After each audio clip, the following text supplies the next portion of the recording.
مفتی طارق مسعود special. تو روز آنا اس کا معمول بنا لیں، 100 دفعہ صبح 100 دفعہ شام تسبیح کا معمول بنا لیں۔ نبی صلی اللہ علیہ وسلم نے فرمایا، صحیح بخاری کی آخری حدیث، کلیمتانی خفیفتانی علی اللسانی ثقیلتانی فی المیزان حبیبتانی الی الرحمن سبحان اللہ وبحمدہ سبحان اللہ العظیم۔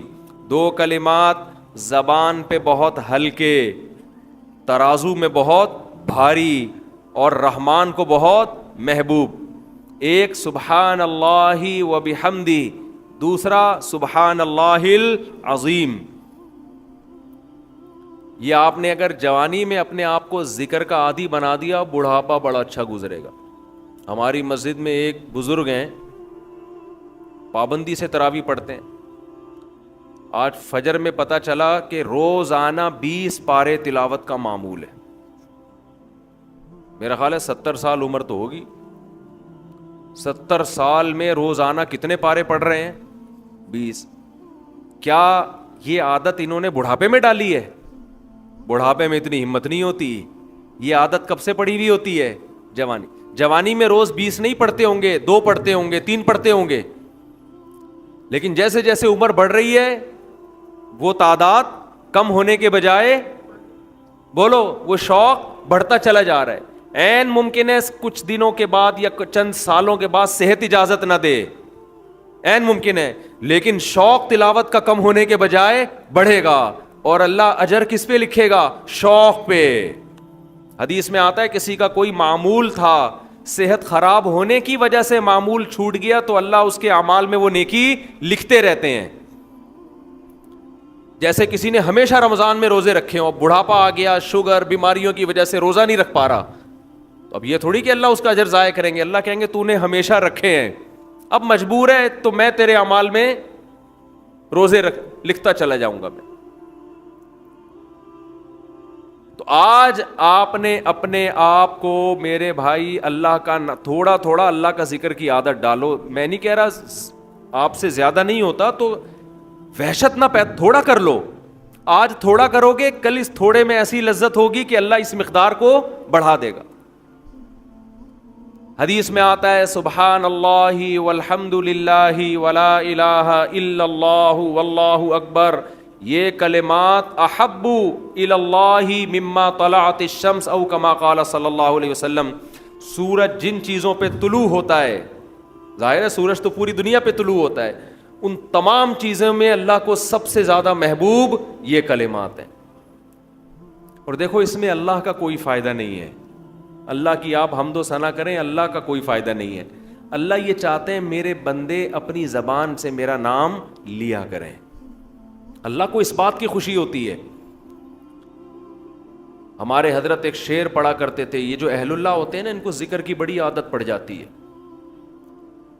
بار بار اللہ کا نام لیتے لیتے نا، شروع میں تو انسان کو عادت نہیں ہوتی، جب نام لیتا ہے بار بار ذکر، تو پھر اس کا ٹائم اللہ کے ذکر کے بغیر پاس نہیں ہوتا، پھر اس کو ایک کمی محسوس ہوتی ہے۔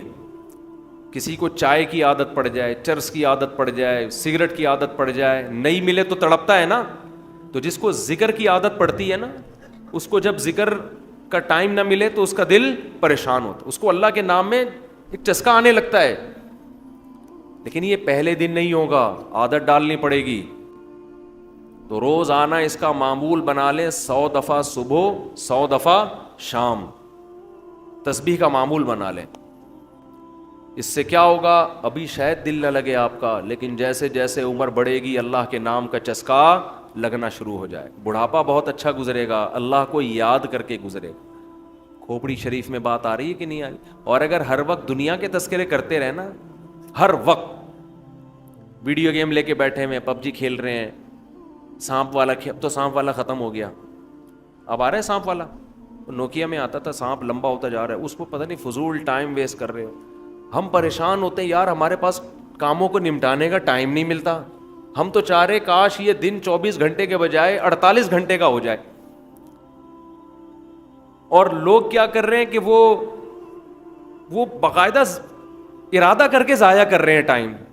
ہمارے تو کام نہیں نمٹتے. جب ہم رات کو سونے کے لیے لیٹتے ہیں تو کہتے ہیں یار آج کا دن بھی گزر گیا اور کام ویسے کے ویسے ہی, اور ادھر باقاعدہ ارادہ کر کے جو ہے نا ٹائم ضائع کیا جا رہا ہے کہ چلو ٹائم ویسٹ کرتے ہیں. ایسی چیز میں ٹائم گزر جائے نا جو ذہنی تفریح کا ذریعہ بنے تو بھی ٹھیک ہے, گپ شپ لگا لو دوستوں کے ساتھ بیٹھ کر. یہ کیا ہے یار, دماغ کو خام خواہ کا تھکا رہے ہو بیٹھ کے. تو اگر پب جی کھیلنے کی عادت ڈال لی تو جاؤ گوروں کا بڑھاپا دیکھو, اولڈ ہاؤس میں بڑھاپے میں سنوکر کھیلتے ہیں, کیرم بورڈ کھیلتے ہیں, لڈو کا نہیں مجھے پتا, یہ چیزیں کھیل رہے ہوتے ہیں بڑھاپے میں. اور ہمارا بوڑھا بڑھاپے میں ایک ایک دن میں 20 پارے ختم کر رہا ہے. سمجھتے ہو گے نہیں, وہ نماز میں دل بہلا رہا ہے, وہ تہجد میں اس کا ٹائم گزر رہا ہے. بھائی ویڈیو نہ بنائے, لکھا ہوا ہے نا.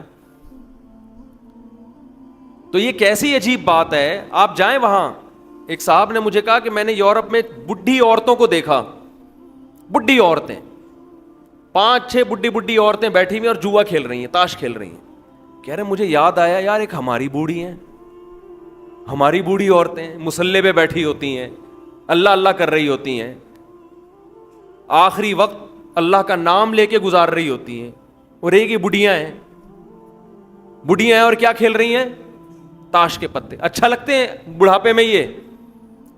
ہمارے بوڑھے کو دیکھو, آدمی کا دل چاہتا ہے اس سے دعا کروائے کہ بابا جی میرے بھی سر پہ ہاتھ رکھ لو.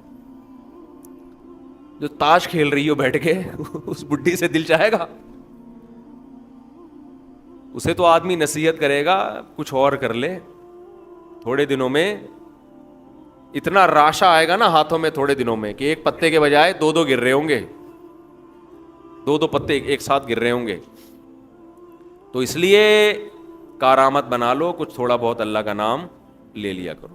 تمام دوائیں بچوں کی پہنچ سے دور رکھو. میرا مسئلہ گولڈ کا ہے, تقریباً 17-18 سال سے میرے پاس سونا پڑا ہوا ہے, تقریباً 3.5 تولہ, اس پر زکوٰۃ ہے یا نہیں؟ اگر 3.5 تولے سونے کے علاوہ 1 روپیہ بھی آپ کے پاس موجود تھا تو پھر سونے کا نصاب نہیں بنتا, پھر دونوں کو مرج کیا جاتا ہے, دونوں کی ویلیو کو, پھر 52.5 تولہ چاندی کا حساب ہوتا ہے.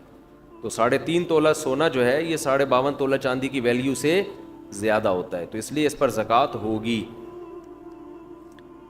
7.5 تولے پر اس وقت زکوٰۃ ہوتی ہے جب آپ کے پاس 7.5 تولے سونے کے علاوہ کچھ بھی نہ ہو. 1 روپیہ بھی آپ کے پاس آ گیا نا تو پھر دونوں کو مرج کر کے ان کی ویلیو نکالی جاتی ہے, پھر ویلیو پہ زکوٰۃ ہوتی ہے, گولڈ پہ نہیں ہوتی, پھر ویلیو ہے اس کی. اور ویلیو میں چاندی کی ویلیو دیکھی جاتی ہے جو 52.5 تولہ چاندی. تقریباً ہر مہینے 1000 یا 1500 روپے شوہر دیتا ہے جو ضروری چیزیں لینے میں پہلے سے ختم. بھائی آپ پر یہ لازم ہے کہ آپ ہر مہینے اپنی جیب خرچی سے تھوڑے تھوڑے پیسے بچا کے رکھیں اور پھر اس میں زکوٰۃ ادا کریں. آپ عورت پر لازم ہے اپنے گولڈ کی زکوٰۃ دے. وہ خواتین کہتی ہیں ہم کہاں سے دیں, نہیں ہوتا تو گولڈ بیچ کے دیں. سمجھ رہے ہیں؟ اب پھر خواتین کو یہ ہوتا ہے کہ ہاں زکوٰۃ اتنے پیسے ہمارے اس میں نکل جائیں گے. تو زکوٰۃ میں تو پیسے ہی نکلتے ہیں بھائی, ایسا تو نہیں ہوتا نا کہ آپ پیسے بھی نہ دیں اور زکوٰۃ بھی ادا ہو جائے. سونا جب رکھا ہوا ہے تو اس کا یہ اللہ کی طرف سے حکم ہے, ورنہ تو لوگ غیر مسلم کیا کرتے ہیں, اتنے گولڈ بعض مالداروں نے جمع. چائنا میں وہ ملیشیا میں نے چائنیز کا قبرستان دکھایا تھا.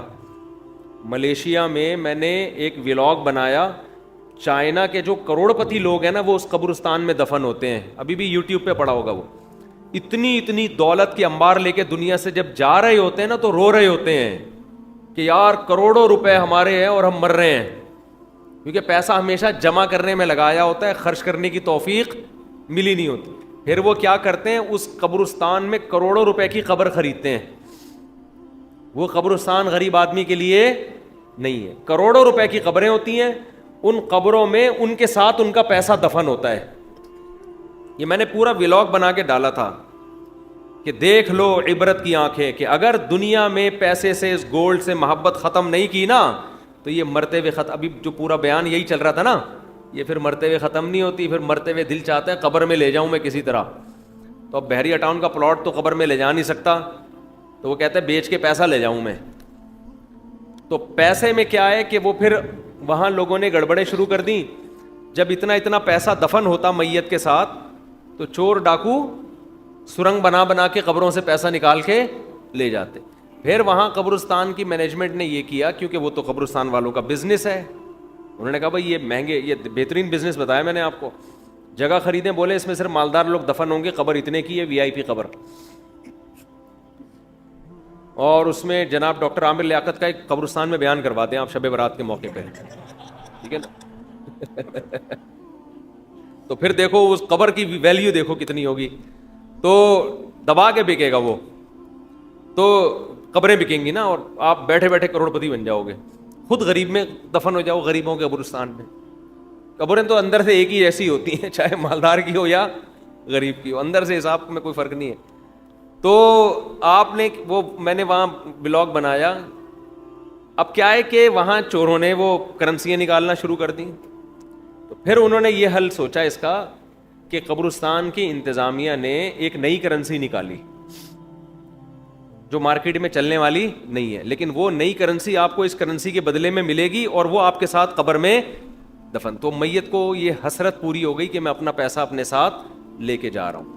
تو اس لیے اس دنیا کی محبت دل سے نہ نکالی نا تو بہت ہی برے ہو جاؤ گے. اس لیے خواتین نے گولڈ رکھا ہوا ہے, خوشی خوشی زکوٰۃ دیا کرو, خوشی خوشی. اللہ ہم سے, دیکھو گورنمنٹ کو کتنا ٹیکس دیتے ہیں یار, خوشی سے نہیں دیتے, زکوٰۃ سے کئی گنا زیادہ گورنمنٹ ٹیکس لیتی ہے ہم سے, اور اس کے بدلے میں دیتی سوائے نعرے اور سوائے وعدوں کے کچھ بھی نہیں ملتا ہمیں.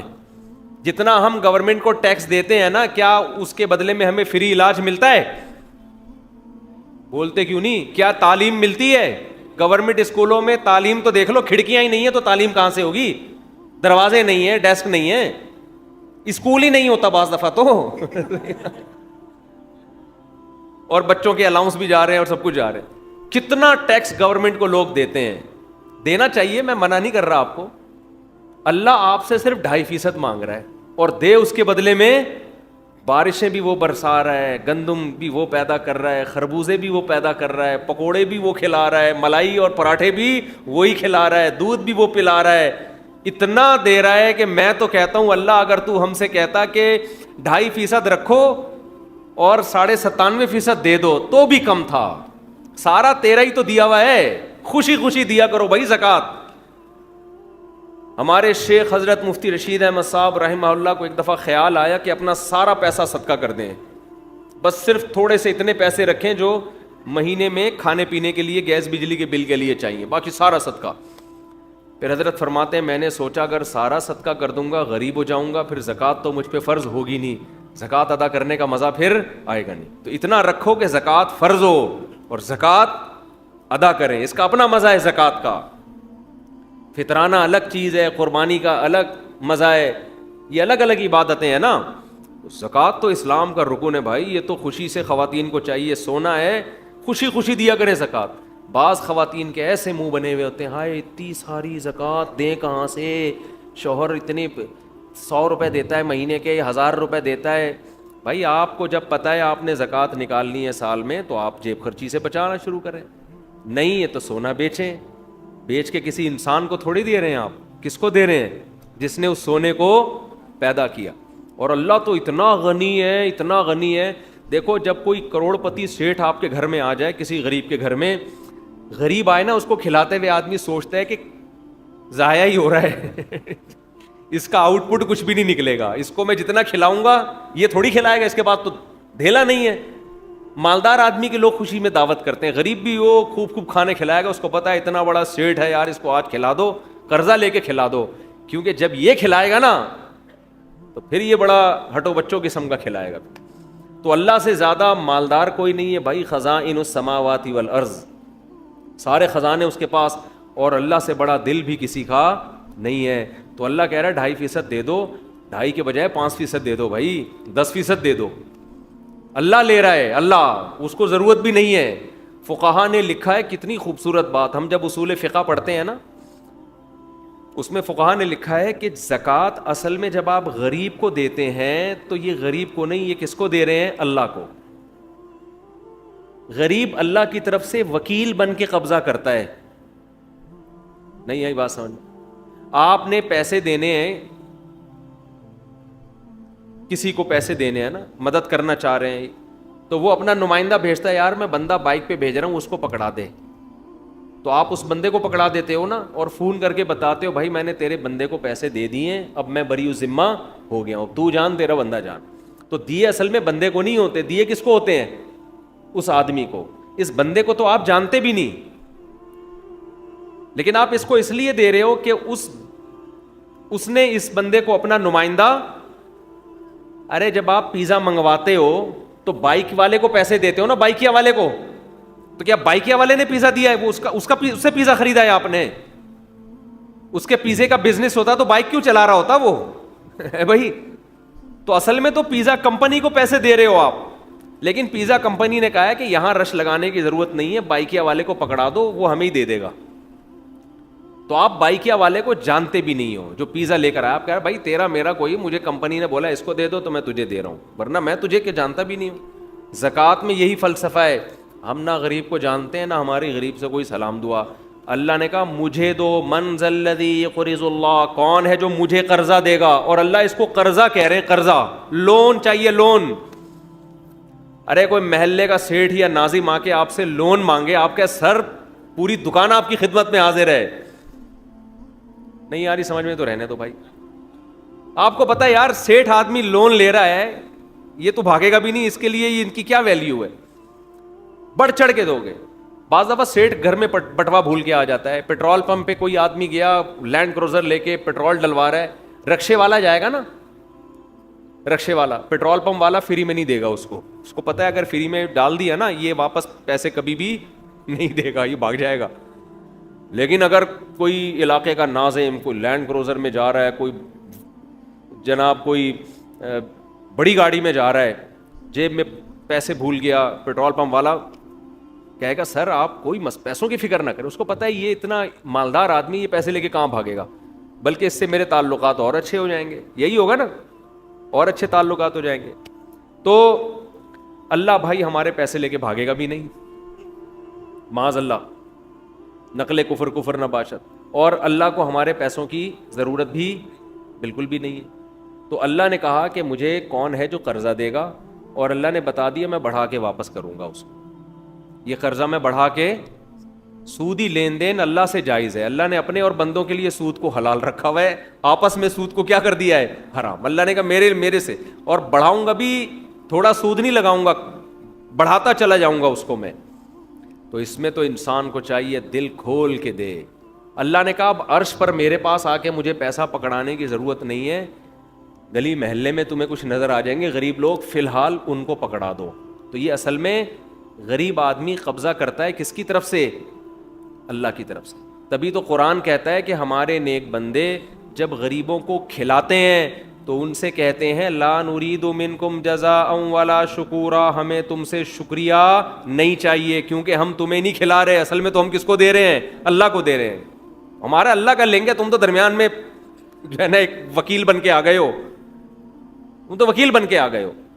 پیزا والے کو آپ نے پیسے پکڑا دیے بائکیا والے کو, اب آپ کہہ رہے ہیں پیزا ایسا تھا ویسا, وہ کہہ رہا ہے مجھے کیا پتا کیسا تھا, بھائی تو کمپنی میں جا کے کمپلین کر, میں نے تو ان کا پیزا تم تک پہنچایا ہے, تمہارے پیسے وہاں تک پہنچائے. تو غریب بھی یہی کہے گا. اہل ایمان جب غریب کو کھلاتے ہیں کہتے ہیں ہمارا تمہارا کیا, ہم تو اللہ کے لیے تمہیں کھلا رہے ہیں, بھائی اللہ آخرت کی سختی ہم سے دور کرے گا. تو اس لیے خواتین کو بھی چاہیے خوش دلی کے ساتھ زکوٰۃ دیا کریں, کیونکہ خواتین کو بھی جنت میں جانا ہے, ٹھیک ہے نا. یہ جنت اللہ نے صرف آدمیوں کے لیے نہیں بنائی ہے. اور حدیث میں آتا ہے اتقوا النار ولو بشق تمرہ, عورتوں کو خاص اللہ نے خطاب کیا کہ جہنم کی آگ سے بچو اگرچہ آدھی کھجور صدقہ کر کے. تو صدقہ کیا کریں, کچھ نہیں ہے تو آدھی کھجور صدقہ کر دیا کریں. تو خوش دلی کے ساتھ زکوٰۃ دیا کرو بھائی, ورنہ وہی ہو جائے گا اتنا جمع کر کے پھر ایک دن دل چاہے گا کہ یار یہ سارا مال لے کے میں قبر میں کس طرح سے اتر جاؤں. خرچ کرو. ہم نے تو بڑے علماء کو دیکھا ہے جب عمر بڑھ جاتی ہے تو ویسے ہی سب دے دلا کے کہہ رہے یار ہلکے پھلکے ہی دنیا سے جاؤ, اب جائیدادیں بھی بانٹ دیتے ہیں. لیکن میں آپ کو مشورہ دیتا ہوں پورا مال کبھی بھی نہ بانٹنا, اولاد آج کل بگڑ جاتی ہے. بعض لوگوں نے دل بڑا کر کے سب کچھ بچوں کو بانٹ دیا, جس دن بچوں کو سب کچھ مل گیا اس دن بچوں نے باپ کو ابا سمجھنا چھوڑ دیا. یہ ایسے کیسز سامنے آئے ہیں تو کچھ چیزیں تجربے کی ہوتی ہیں. تو اس لیے بعض دفعہ آدمی بڑھاپے میں میرے بیان سن کے دوسری شادی کا اس کو خیال آتا ہے, لیکن وہ ساری جائیدادیں پہلے تقسیم کر چکا. اب وہ کہے گا کہ اب بچوں سے پیسے کس منہ سے مانگے. بچوں سے کہے بیٹا مجھے پیسے چاہیے, ابا کڈنی کا آپریشن کرنا ہے, ابا دل کا ہم دینے, ابا کہہ رہے ہیں میں نے شادی کرنی ہے. بچے کہتے ہیں یہ نہیں ہوگی. تو اس لیے دل نہ لگاؤ بس پیسے سے, سمجھ رہے ہو. میرا دوست جو کہ کینسر کا مریض ہے, اس کی خوشی آپ سے ملاقات کی ہے, اگر آپ اپنے قیمتی وقت سے کچھ ہمارے بھائی کے لیے دے دیں. بھائی مجھے جی ہندو بھائی بھی جو مسلمان ہوئے ہیں یہ بھی ملاقات کرنا چاہ رہے ہیں. یہ بھی تو ابھی تو میں نے تراویح بھی رات کو سنانی ہوتی ہے, دہرانا بھی ہے. اگر میں ابھی یہ ٹائم ملاقاتوں میں لگا دوں گا تو شام کو اٹکن آنا شروع ہو جائے گی. جب میں تراویح پڑھتا ہوں نا تو پھر اٹکتا ہوں, اٹکوں گا تو پیچھے پبلک کھڑے ہوئے وہ برا بلا کہیں گے یار کیا ہو گیا یہ. تو ابھی تو بالکل ٹائم نہیں ہے, پھر ہم کوئی ٹائم انشاءاللہ متعین کر کے ملاقات کا ٹائم دیں گے انشاءاللہ. عثمان بھائی سے رابطہ کر لیں. جو غیر مسلم مسلمان ہوتے ہیں ہم ان کو تو لازمی ٹائم دیتے ہیں, ان کو تو کبھی ہم نے منع نہیں کیا. تو اور جو کوئی معذور ہو یا بیمار ہو, جیسے یہ کینسر کے مریض ہیں, تو ضرور انشاءاللہ ٹائم دیں گے. لیکن اس کا ایک طریقہ لکھا ہوا ہے, وہاں عثمان بھائی کا نمبر ہے, ان سے کانٹیکٹ کریں, ٹائم لے کے آ جائیں, پھر میں انشاءاللہ ٹائم دے دوں. کیا خودکشی کرنے والے کے لیے دعائے مغفرت کر سکتے ہیں, اور دیگر کیا احکامات ہیں خودکشی کرنے والوں کے؟ خودکشی کرنا کبیرہ گناہ ہے, اور ایسا گناہ ہے جس سے توبہ کی توفیق ہی نہیں ملتی, کیونکہ مر جاتا ہے انسان. توبہ کا دروازہ زندگی میں کھلا ہے, مرنے کے بعد نہیں ہے. ہر گناہ میں انسان توبہ کا آپشن ہوتا ہے, خودکشی میں توبہ کا آپشن اس نے خود ہی ختم کر دیا. تو لیکن دعائے مغفرت جائز ہے اگر وہ مسلمان تھا, اس لیے کہ جرم کیا اس نے, جہنم میں جائے گا, تو اس کے لیے دعا کی جا سکتی ہے کہ اللہ اس کو اس عذاب سے بچا لے. تو دعا کا آپشن اللہ نے دیا ہے. ہاں یہ ضرور ہے کہ جو آدمی خودکشی کرے تو کسی بھی علاقے کے بڑے عالم کو, بزرگ کو, مشہور شخصیت کو اس کا جنازہ نہیں پڑھانا چاہیے, بائیکاٹ کرنا چاہیے. نبی صلی اللہ علیہ وسلم نے ایسا ہی کیا تھا. خودکشی کسی نے کی, جنازہ لایا گیا, آپ نے نہیں پڑھایا, حالانکہ آپ رحمت للعالمین تھے, لیکن آپ نے بائیکاٹ کیا جنازے کا. تو صحابہ کو منع نہیں کیا لیکن خود نہیں پڑھایا آپ نے, تاکہ لوگوں کے دل میں اس جرم کی برائی بیٹھے کہ یہ بہت بڑا جرم ہے کہ ہمارے نبی نے جنازہ پڑھانے سے انکار کر دیا. تو اس لیے خودکشی چھوٹا جرم نہیں ہے, جنازہ بھی ہوگا اس کا, لیکن علماء کو چاہیے کہ وہ, اور ہر جو بھی بڑا گناہ گار ہوتا ہے نا, کھلے عام گناہ کرتا ہو, اس کا یہی حکم ہے. شریعت پھر روک دیتی ہے کہ کسی مشہور شخصیت کو, بڑے آدمی کو, جس کو لوگ بڑا سمجھتے ہوں, اس کو بائیکاٹ کر دینا چاہیے, تاکہ لوگوں کے دل میں اس گناہ سے نفرت پیدا ہو. سمجھتے ہیں؟